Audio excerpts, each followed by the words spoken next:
Everyone, want to talk to you this week about our power food, bok choy. At this point in the challenge, you might be wondering what you got yourself into because many of you maybe have never cooked with bok choy. You may have actually never even eaten bok choy.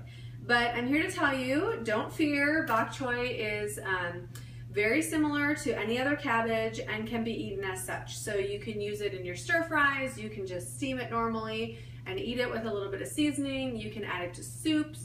You can do a whole bunch of things with it. You want to look for a bright green leaf, white crisp stalks. They come in a variety of sizes. I got this one, I already trimmed it, sorry. I got this one from my CSA, from our local farmer, but I know Trader Joe's sells like mini packages of 3 or 4 bok choys. They're just smaller ones. You can just chop off the bottom of the stalk and eat that way. Either way, you just want a crisp green leaf and a bright white stalk. You can easily throw these into a pan with a little bit of water and saute it as such, or you can cut it up if you want to break up the stalk a little bit and just cut it lengthwise so that you don't have this huge chunk of white stalk.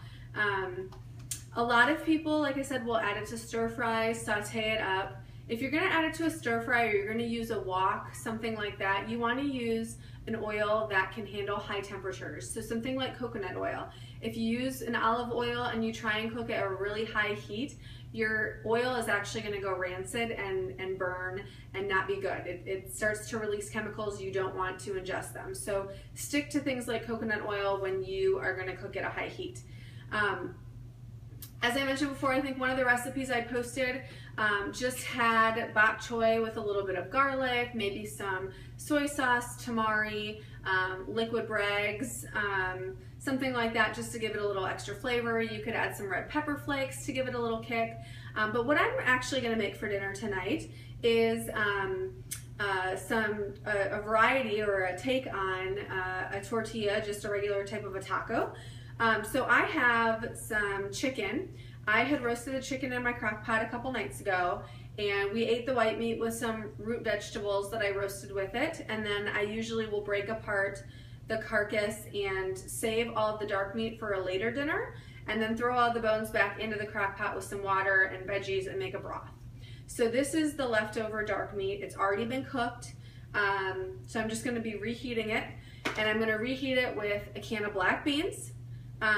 This brand I got at my local grocer. It's just water, black beans, and sea salt.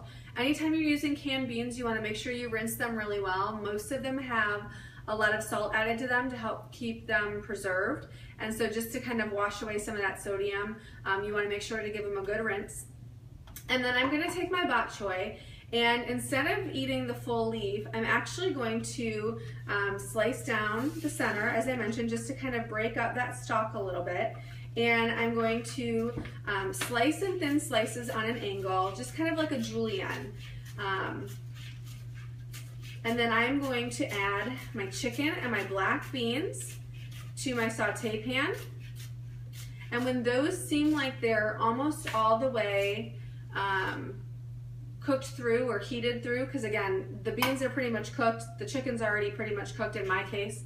So once they're almost heated through, I'm going to add some salt, some pepper, and I'm going to add a little bit of cumin to mine, just because I like that earthy, smoky flavor. And then right at the very end, I'm going to toss in all of my bok choy. I don't want my bok choy to get soggy. I want that stalk to still have a little bit of the crispness to it. But I'm just going to toss it in right at the end, turn off the heat, mix everything up, just kind of let it heat through. And then I've got my corn tortillas from Trader Joe's. These are the ones that just have stone ground white corn, water, and lime. You can either, if you have a gas stove, sometimes I like to just stick them on the open flame and let them heat up a little bit. You can put them on a cookie sheet, put them in your oven for a couple minutes, just let them warm through.